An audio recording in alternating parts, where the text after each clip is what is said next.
தீய சக்தி திமுகன்னு ஒரு 5 முறை சொல்லிட்டு தூய சக்தி தாவேகாவுக்கும் தீய சக்தி திமுகவுக்கும் தான் தமிழ்நாட்டில் 2026 போட்டின்னு சொல்லி தாவேகா தலைவர் விஜய் வந்து சொல்லியிருந்தாரு. திமுக மக்களுக்கான இயக்கம். இங்கே அரசியல் யார் வேணா பண்ணலாம்னு வரலாம், ஆனால் எப்படி பண்ணணும்னு திமுக தான் சொல்லுங்க. நீங்கள் தலைவா படப்பிடிப்பில் உங்களை 2 மணி நேரம் நம்ம காக்க வச்சதுன்னு தகவல் இருக்கு. அம்மா அவன் சரியா வீடியோ போடல, கையை கட்டிட்டு வீடியோ போட சொல்லுங்கம்மான்னு மாற்றி போட வீடியோ எடிட் பண்ண சொன்ன செங்கோட்டையில் திருப்பி சேர்த்துட்டு இருக்கீங்க. இதெல்லாம் எந்த மாதிரியான அரசியல் பாருங்க. பாஜக எதிர்ப்பு தான் மையம்னா தாவேகா திமுக எதிர்ப்பு மையங்கிறது என்ன பிரச்சனை இதில்? சரி, உங்க பாயிண்ட்டுக்கு வரேன். எங்களுக்கு பாஜக எதிர்ப்புக்கு பின்னாடி இந்த மண்ணுக்கான அரசியல் இருக்கா இல்லையா? தாவேகா எந்த இடத்துல பாஜக செஞ்ச எல்லா திட்டத்துக்கும் ஆமோதிச்சு, எங்க எதிர்த்துச்சு?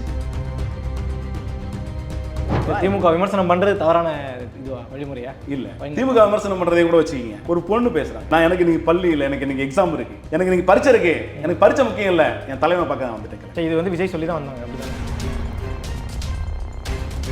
முதல் மாநாட்டுக்கே புஷி ஆனந்தா தான் சொன்னார், வேலைக்கு போறியா, வேலைக்கு போவாதே, இந்தா புடி, எனக்கு வேலையும் வேணாம் ஒண்ணும் வேணாம், என் தலைவன் இருக்கான், நீ வா நான் பாத்துக்கிறேன். என் தலைவனை நான் 27ஆம் தேதி போய் பார்க்கணும், உன் போனஸும் வேணாம், உன் சம்பளமும் வேணாம். திமுக மக்களுக்கான நலத்திட்டங்கள் எதுவுமே செய்யல, அப்புறம் எப்படி இவ்வளவு பேர் படிச்சாங்க? திமுக என்ன செய்யலன்றதை நீ பேசு, நீ என்ன செய்ய போறன்றதை சொல்லு, நாங்க கேட்டுக்கிறோம். நீங்க என்ன செய்ய போறீங்கன்னு சொல்லுங்க, நாங்க கேட்கிறோம். we are waiting விஜயங்கள், we are waiting.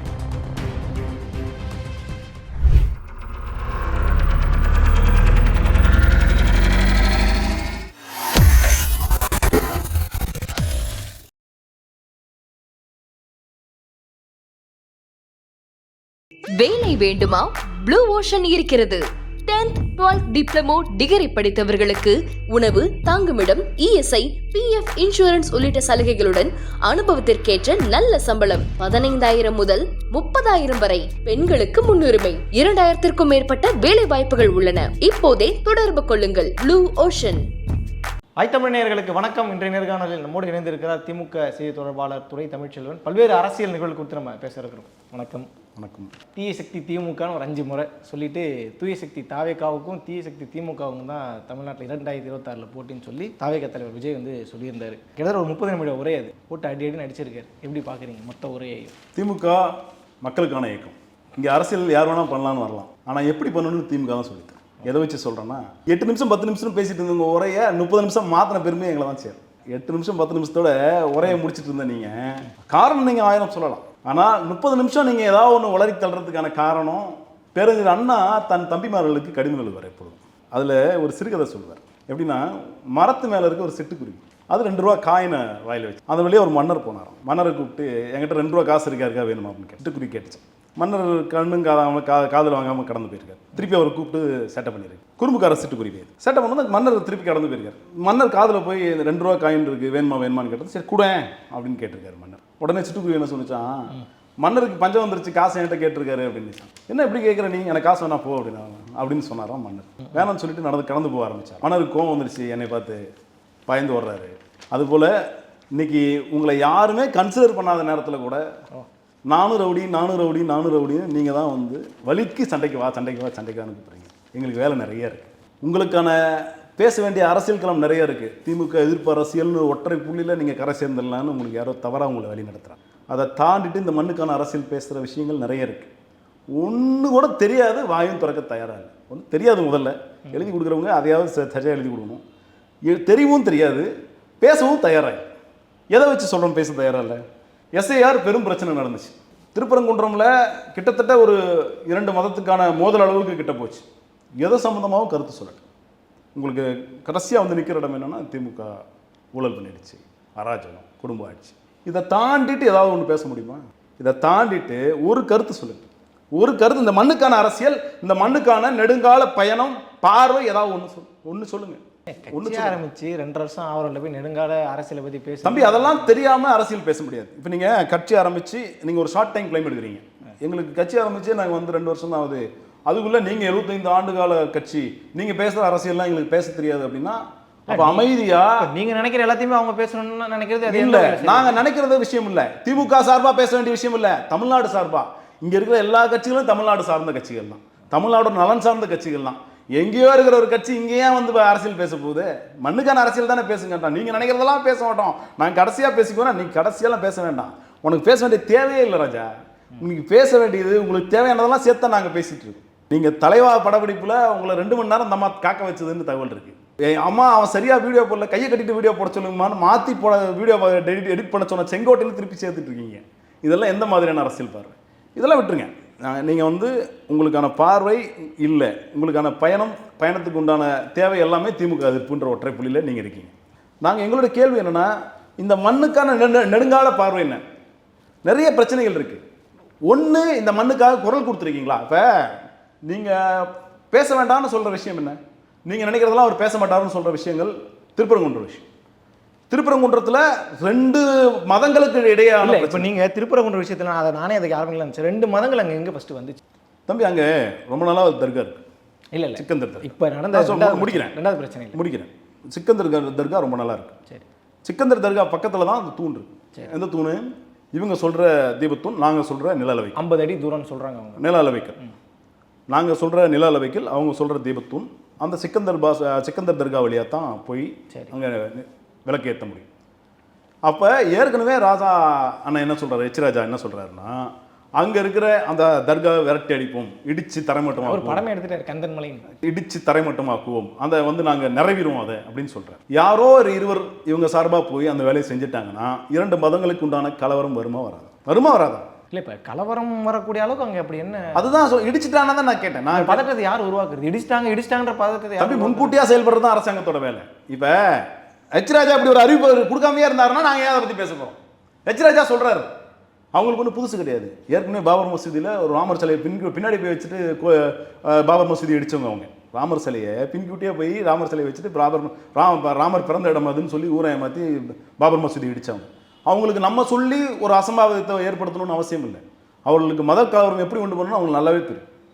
அவர்கள் அந்த மதக்கலவரத்தை வச்சு அந்த மதக்கலவரத்தோட பிரதிபலனாக வாக்குகளை எப்படி அவங்க தயார் செஞ்சு அந்த வாக்குகளை எப்படி அவங்களுக்கு சாதகமாக மாற்றிக்க முடியும்னு அவங்களுக்கு தெரியும். அதுபோல் ஒரு நிலையத்தான் இன்னைக்கு அங்கே மதுரையை நோக்கி அவங்க போயிட்டு இருக்காங்க.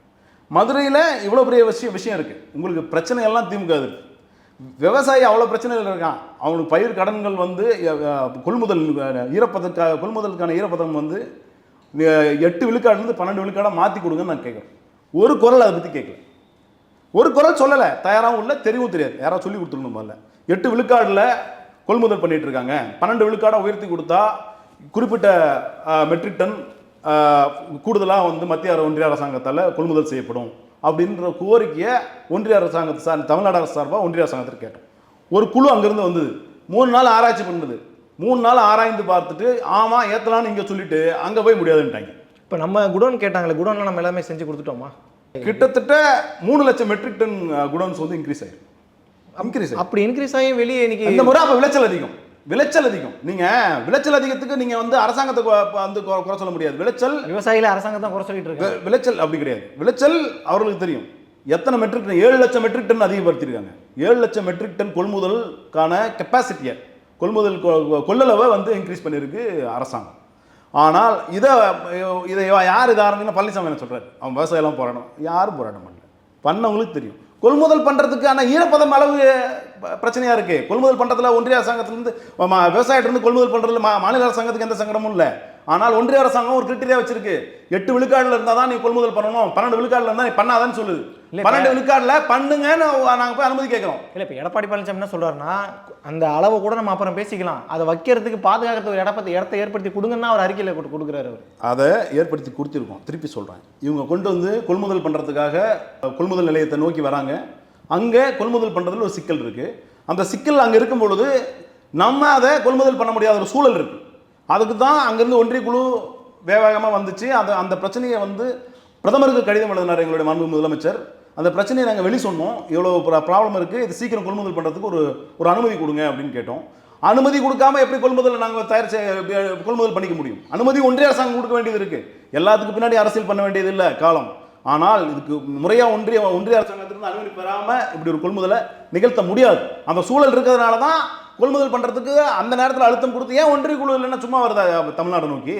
ஒன்றிய குழுவுக்கு அழுத்தம் கொடுத்து ஒன்றிய குழு இங்கே வந்துச்சு, ஆராய்ச்சி பண்ணிச்சு. ஆராய்ச்சி பண்ணி ஆமாம் இங்கே 12 விழுக்காடு அதிகமான 12 விழுக்காடுன்னு ஈரப்பதம் கொள்முதல் பண்ணிக்கலான்ற அந்த அனுமதியை கொடுத்தோம்னா நிறைய கொள்முதல் பண்ணுறதுக்கான வாய்ப்பு இருக்குன்னு இங்கே சொல்லிட்டு அங்கே போய் மாற்றி பேசிட்டாங்க. இதுதான் இங்கே நடந்துட்டு இருக்க பிரச்சனை. இவ்வளோ பிரச்சனை இருக்குங்க. உங்களுக்கு பிரச்சனை திமுக இருக்குது. திமுக எதிர்ப்பு, திமுக எதிர்ப்பு, திமுக எதிர்ப்பு. அப்போ உங்களுக்கு பாஜக எதிர்ப்பு தான் மையம்னா தாவேகா திமுக எதிர்ப்பு மையங்கிறது என்ன பிரச்சனை இதில்? சரி, உங்கள் பாயிண்ட்டுக்கே வரேன். எங்களுக்கு பாஜக எதிர்ப்புக்கு பின்னாடி இந்த மண்ணுக்கான அரசியல் இருக்கா இல்லையா? தாவேகா எந்த இடத்துல பாஜக செஞ்ச எல்லா திட்டத்துக்கும் ஆமோதிச்சு? எங்க எதிர்த்துச்சு? தம்பி ரொம்ப கிளவரா கேட்கக்கூடாது ஒரு கேள்வி. எங்க ஆமோதிச்சுன்னு கேட்கறத விட தாமதமாக வழங்கப்படும் நீதி அநீதிக்கு சமம். ஒரு விஷயத்தை திறந்து வாயை திறந்து பேசாததுக்கு இப்போ அண்ணன் திரும்ப அடிக்கடி சொல்லுவார், ஓநாய்க்கும் ஆட்டுக்குட்டிக்கும் நடக்கிற சண்டையில் ஓநாய் பக்கம் நிற்கிறது தான் சமூக நீதி, ஆட்டுக்குட்டி பக்கம் நிற்கிறது தான் சமூக நீதி, ஓநாய் பக்கம் நிற்கிறது சமூக நீதி இல்லை. அந்த இடத்துல நடுநிலைன்னு ஒன்று கிடையாது. நீங்கள் நடுநிலையாக இருந்து வாய் திறக்காமல் இருந்தீங்கன்னா அது ஓநாய்க்கு சாதகமாக முடிஞ்சிடும், ஆட்டுக்குட்டி அங்கே வீழ்த்தப்படும். ஆட்டுக்குட்டிக்கும் ஓநாய்க்கும் நடக்கிற சண்டையில் ஆட்டுக்குட்டி பக்கம் தான் நிற்கணும். தமிழ்நாடு வீக்கர் போர்ஷனாக இருக்கும்போது தமிழ்நாடு பக்கம் நின்று தான் ஒரு கருத்தை சொல்லணும். நான் நடுநிலையாக இருந்து கருத்தே சொல்லலை, நான் கருத்து சொல்ல விரும்பல, நான் எங்கே எனக்கு எதிராக யாருக்கும் எதிராக கருத்து சொல்லலைன்னு சொல்றது ஒன்றிய அரசாங்கத்து பக்கம் நிற்கிற மாதிரி. எஸ்ஐஆர் விவகாரத்தில் ஒரு 10 நிமிஷம் ஒரு வீடியோவை போட்டு விளக்கம் கொடுத்தாரு அவங்க கட்சி தொண்டர்களுக்காக. வேற என்ன பண்ணணும்? நான் கட்சி அரசியல் தலைவராக தான் இருக்கிறாரு, ஆட்சியில் ஒன்றும் இல்லை.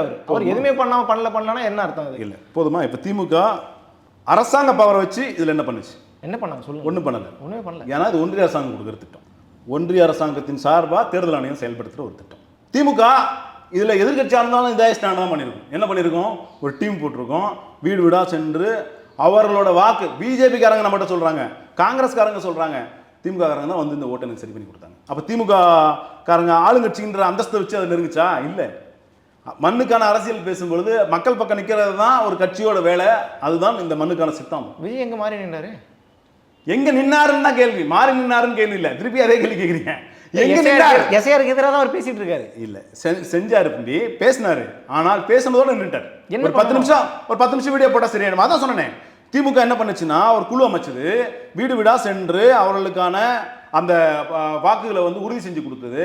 தாவேகா சார்பில் ஒரு குழு போட்டாங்களா, இல்லை அவர்கள் சார்பாக யாரையாவது போய் கலந்து ஆலோசிச்சாங்களா, இல்லை எங்கேயாவது ஒரே ஒரு அடையாள போராட்டம் நடத்தினாங்க? நீங்கள் ஆட்சியில் இருக்கக்கூடிய கட்சி நீங்கள் செய்யலைன்னா மக்கள் உங்கள்கிட்ட கேள்வி கேட்பாங்க, அது உங்களோட கடமை. அவருக்கு இப்போதான் ஒரு கட்சி ஆரம்பிச்ச பல விஷயங்கள்ல எதிராக தான் பேசிக்கிட்டு இருக்காரு. அப்போதான் ஆரம்பிச்சிங்க அப்படின்னா நீங்கள் வந்து அந்த லிவரேஜ் எடுக்கக்கூடாது. நான் வந்து முதலமைச்சர், நீங்கள் உங்கள் கனவு பெருசு. நீங்கள் என்ன சொல்கிறீங்கன்னா திமுக 1949 ஆரம்பித்து 67 வள்ளி ஆட்சி பிடிக்கிறதுக்கு எடுத்துக்கொண்ட காலத்தில் திமுக ஆரம்பிச்ச ஆண்டு வந்து 1949, ஆட்சியை பிடித்தது 1967. இந்த இடைப்பட்ட காலங்கள் இந்த மண்ணுக்கான செஞ்ச அரசியல் நிறைய இருக்கு. அதை பத்தி எல்லாம் பேசாம நீங்க 17 வருஷம் எம்ஜிஆர் 49 72 வரை திமுகவில் பயணப்பட்டு அவர் அரசியலை கற்றுக்கொண்டார். பேரறிஞர் அண்ணாவிடம், முத்தமிழ் தலைவர் கலைஞரிடம் அவர் அரசியல் கற்றுக்கொண்டார். அதன் விளைவாக ஒரு பெரிய பார்ட்டியில், ஒரு பெரிய இயக்கத்தில் இருந்து செயல்பட்ட அனுபவம் அவருக்கு இருந்தது. அதனால இந்த மண்ணுக்கான அரசியல் பேசினார். ஆனால் உங்களுக்கான பார்வை இல்லை, நீங்கள் திட்டமிடல் இல்லை. உங்களை நம்பி இருக்கிற தம்பிமார்களை, உங்களை நம்பி இருக்கிற தொண்டர்களை, உங்கள் ரசிகர்களை தவறான முறையில் வழி நடத்துறீங்க அப்படின்றது. திமுக விமர்சனம் பண்ணுறது தவறான இதுவா, வழிமுறையா? இல்லை, திமுக விமர்சனம் பண்ணுறதை கூட வச்சுக்கிங்க. ஒரு பொண்ணு பேசுகிறாங்க, நான் எனக்கு நீங்கள் பள்ளி இல்லை, எனக்கு நீங்கள் எக்ஸாம் இருக்கு, எனக்கு நீங்கள் பரீட்சை இருக்கு, எனக்கு பரீட்சை முக்கியம் இல்லை, என் தலைவனை பார்க்க நான் வந்துட்டேன் கிளம்பி. சரி, இது வந்து விஜய் சொல்லி தான் வந்தாங்க, அப்படி தானே? விஜய் சொல்ல வேண்டிய நீங்கள் 2 விஷயம் நீங்கள் உங்கள் ஆரம்பத்துலேருந்து நீங்கள் பேட்டியில் சொல்கிறீங்க. விஜய் சொல்லலை, விஜய் இதை செய்ய சொல்லலை, அவங்க செய்கிறாங்க. விஜய் எங்கே பேசினார் எகென்ஸ்டா? இது இல்லை கேள்வி. வழி நடத்துதல்ங்கிறது தான் தலைவனோட வழி. அதாவது தம்பி, நீங்கள் என்ன கருத்தை சொல்லி வழி நடத்துறீங்கன்றதான் முக்கியம். நீங்கள் வழி நடத்தாம, ஒரு நிமிஷம் நான் முடிக்கிறேன், உங்கள் வழி நடத்தாம அவர் அப்படி சொல்லலையே அப்படின்னா நீங்கள் சொல்லணும். எங்கே சொல்லணும்னா, என்னை பார்க்க வர விரும்புகிற எக்ஸாம் இருக்கிற பள்ளிகள், கல்லூரியை படிக்கிற பிள்ளைமார்கள், நீங்கள் முதல்ல படிப்பை பாருங்கள். அந்த பொண்ணு சொல்லுது, எனக்கு படிப்பு முக்கியம் கிடையாது, என் தலைவன் விஜய் பார்க்க வந்தேன். இல்லை அவரு இதை முடிக்கிறேன். இதை 1967 இருந்து 2024 25 வரலையும் திராவிட இயக்கங்கள் கட்டமைச்ச இந்த கல்வியலுக்கான முக்கியத்துவத்தை இப்படின்றதுக்குள்ள உடைச்சிட்டு இருக்கான் விஜய். அப்படிதான் செஞ்சுட்டு இருக்காரு, இப்படின்றதுக்குள்ள உடைச்சிட்டு இருக்காரு.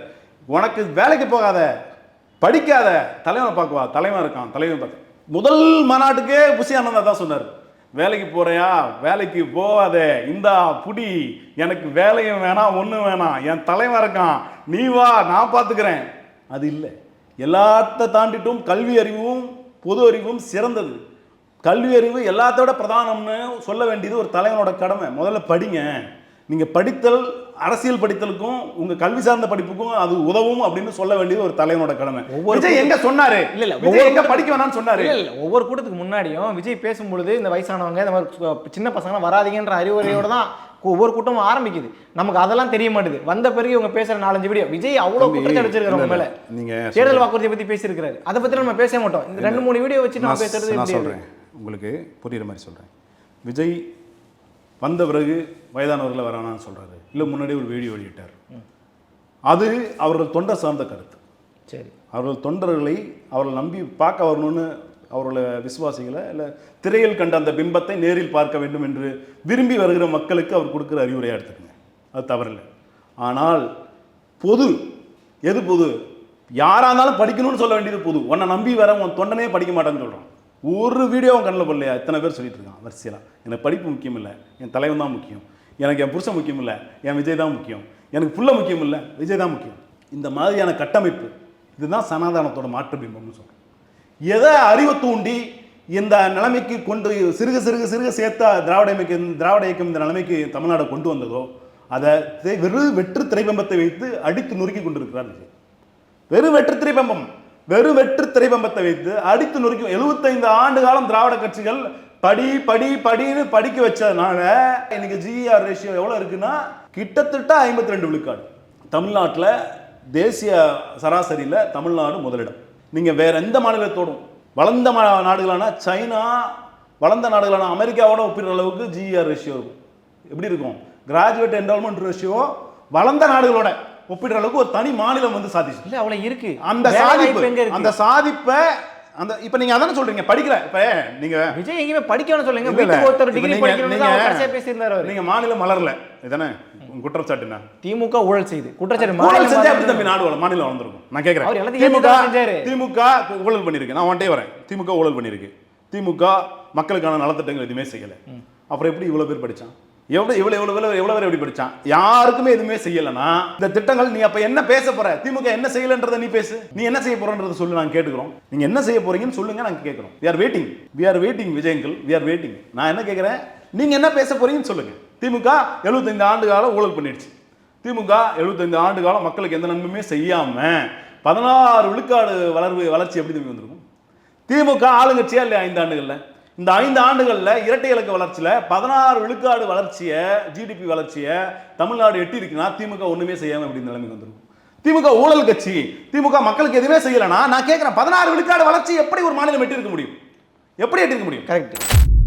தூய்மை பணியாளர்கள் இன்னைக்கு 120வது நாள் நினைக்கிறேன் இன்னைக்கு போராடிட்டு இருக்காங்க. ஆசிரியர்கள் ஒரு பக்கம் போராடிட்டு இருக்காங்க. நேற்று ஒரு பள்ளி மாணவன் ஸ்கூலுக்கு செவர் இடிஞ்சு விழுந்து போச்சு. கல்வித்துறை நம்ம கரெக்டாக இருக்கு, மருத்துவத்துறை எல்லாம் கரெக்டாக, எல்லாமே கரெக்டாக இருக்கு. நம்ம ஆட்சியில் எதுவுமே பிழையே இல்லை, குறைகளே இல்லாத ஆட்சி தான் திமுக ஆட்சி. பிழை இல்லை குறைகள் நீங்க சொல்ற தூய்மை பணியாளர்கள் பிரச்சனையிலேருந்து வரேன். தூய்மை பணியாளர்கள் கேட்கறது வேற, அதற்கான ஒப்புதல் கொடுக்க வேண்டியது ஒன்றிய அரசு. திருப்பி எல்லா பள்ளியும் ஒன்றிய அரசு மேலே போட்டீங்க.